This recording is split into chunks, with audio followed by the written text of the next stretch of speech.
Daniel really did a deep dive into the little offerings and the big offerings, the great big commercial financial planning software, the Boldens and the MaxiFis and all those kinds of things. And I just, I wanted to bring him on to just say, Daniel, what did you find? What advice can you tell people about the different tools that are out there? Yeah, absolutely. So I'll start with what I started with and how I learned how to do financial planning. And it's a software called BuddyGad Pro. I know a lot of financial advisors use it. It's really good at goals based planning. Can I retire? Can I pay for my kids' college? It does Monte Carlo analysis, four scenarios side by side. I tried to run Roth conversion scenarios in it. It got about a quarter of the way there. And then I had to go to Excel and start to see what the ramifications are. And I could never get a point where I could optimize across it. So, what it fails to do is optimize around Roth conversions. The next planning software that I've explored is eMoney. And eMoney is kind of the one of the crown jewels of financial planning software. A Yeah. lot of advisors use it.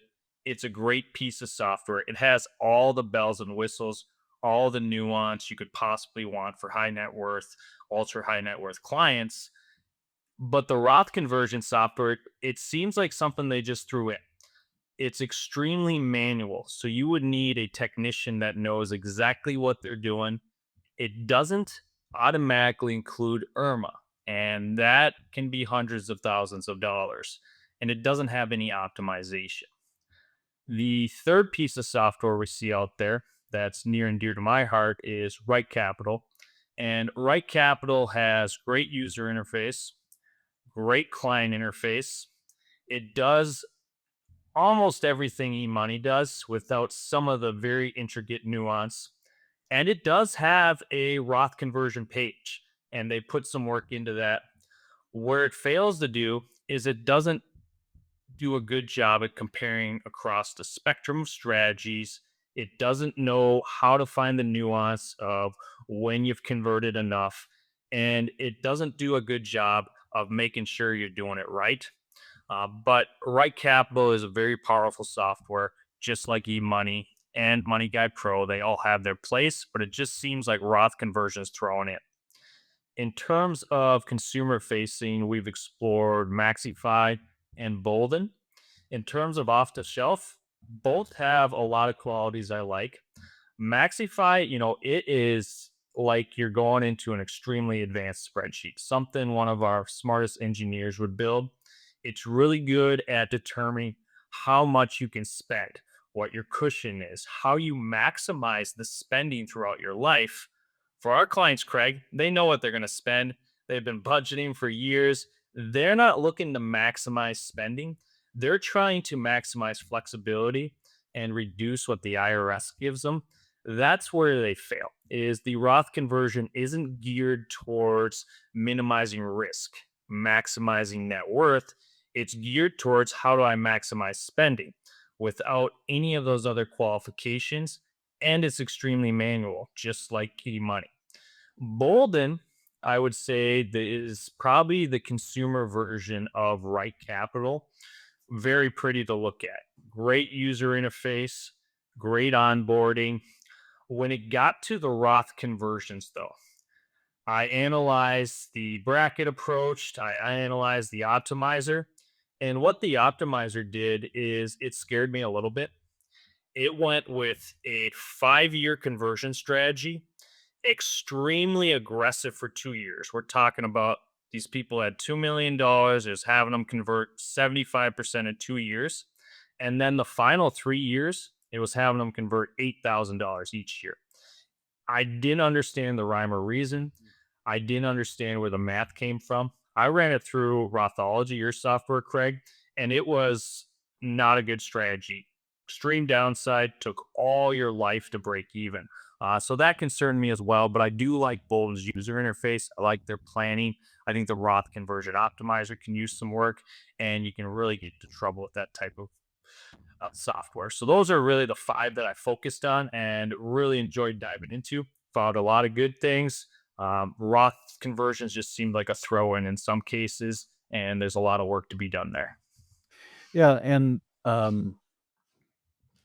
think the problem that exists today is the same problem that existed 15 years ago, is that our industry, unfortunately, is kind of new to embracing Roth conversion, and unfortunately, just to say it like I see it on social media, most of the people out there marketing Roth conversion are really marketing a product to fill a gap that you maybe don't even have, and so they're trying to it's almost like a shell game where, "Hey, look at this fancy annuity program that will it'll pay all your taxes for you." Never mind the question, "Well, okay, fine, that may be good for me, but what was the answer to the question?" And the question was, what's the optimal Roth conversion strategy for me?" And so that's where this journey has taken us, and guys like you have come along and helped me refine it and make it better and better and better, and we've done hundreds and hundreds of clients. And folks, we're not selling software today, so that's not what this is about. What we're really trying to point out is a big lack that's out there. And if you trust in those other processes, or you have an advisor that's using those other tools, and every one of them are using one of those tools because they don't have access to what we had to go build, you're going to be leaving a lot of money on the table. And so I like to say that you have some really great, well meaning advisors that just are not specialists in this. And doesn't it make sense that, I like to draw the analogy a lot of time that clients come to us not to replace their financial advisor. They come to us, um, well, you, if you're listening to this, you can probably get this analogy. If you got a primary care physician and they've taken care of you and your family for your whole life, and you trust them, you like them, they were there when the kids were around, they were there when the kids got married, and maybe they're taking care of the grandbabies. But when you have a cardiac problem, that primary care physician is not going to go do heart surgery on you. Not because they're not smart enough, not because they don't care about you, but it's not what they do day in and day out. So a lot of people, their financial advisors keep managing their money. They keep doing some of the planning work for them. They come to us because we are that specialist. Daniel is among one of, I don't know, a dozen guys that and ladies that we have that this is what they do. And dozens of times every single month that they go through that.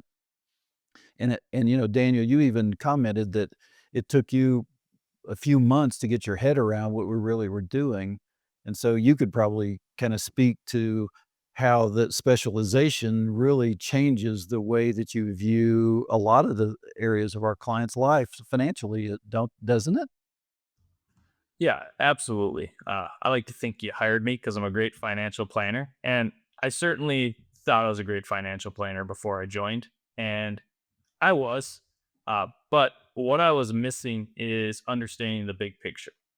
And the way you understand the big picture is understanding all the ramifications and practicing over and over and over. This isn't something where you want to do it once or twice a year.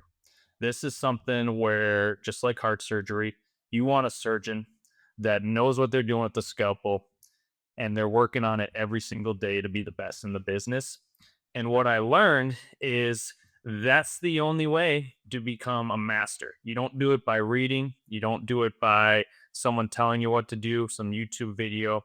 You have to get in the trenches, do the planning, answer the tough questions, run the stress tests, have the engineer, have the CPA client come to you with questions that you're going to have to research. And through that process, you truly become an expert and master.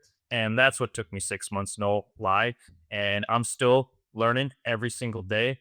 But I believe through doing it every day that we've reached a level that is very hard to pass. Yeah. Well, and I agree, and it's because of your hard work and because of the number of people that you've worked with and you've learned from, I think one of the biggest takeaways that I wanted to give listeners today was that if you're an IRA millionaire and you are not doing Roth conversions very aggressively, you're leaving a lot of money on the table. If you're doing Roth conversions and you haven't tested those across a variety of scenarios, including tax rates that would scare you to think about and dollar amounts that would give you the sweats to think about, unless you've actually ran those numbers and tested those, you're probably leaving a lot of money on the table. Our calculator will give you some idea what is possible, what we've done with our other clients, but those numbers are, for the math geeks in here, those are the median numbers of different subsets of clients of ours. And so the other takeaway is that, if you choose to go get to use software, just understand that there are some very severe limitations in what's out there.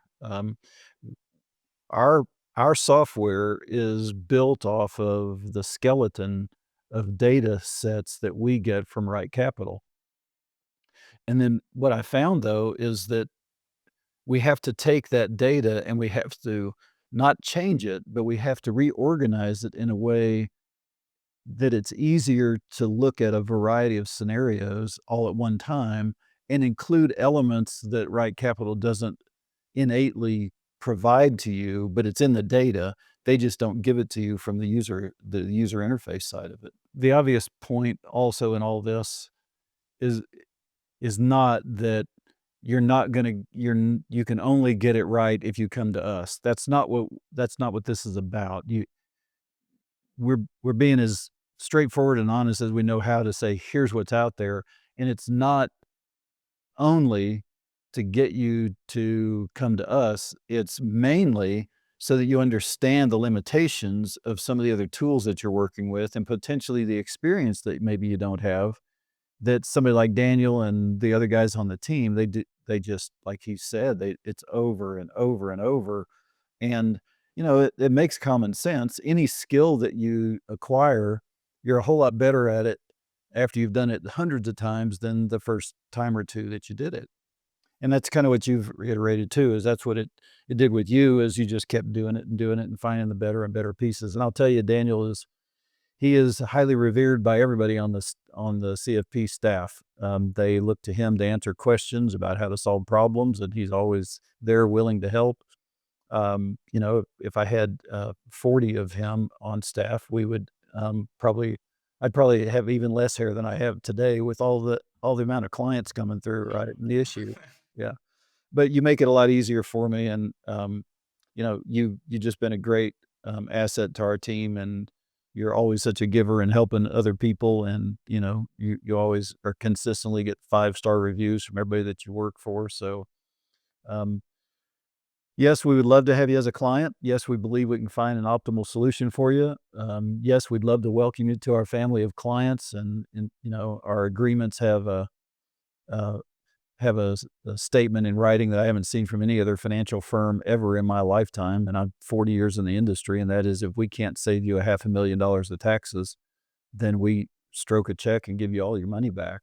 You can go to our website at Q3ADV and check out our services. There probably will be something in show notes where you can go try the calculator, and just see what's out there for you. And once you get the report, there'll be a way that you can connect with us and set up a time that you can talk to Daniel or one of the other guys. And everybody is great at what they do. They're very, very knowledgeable. We work as a team. All the CFPs work together on solving cases and presenting different ideas and that sort of thing. And so you're not gonna find a slouch in the crowd. We got some good stuff for you. So there you have it, another episode in the can, and hopefully it'll be great content for those of you that consume it. And if we can help in any way, we want to. And hope you just have a great rest of your day. God bless. Thank you, Daniel. Appreciate you being here. Thank you, Craig. Thanks, everyone.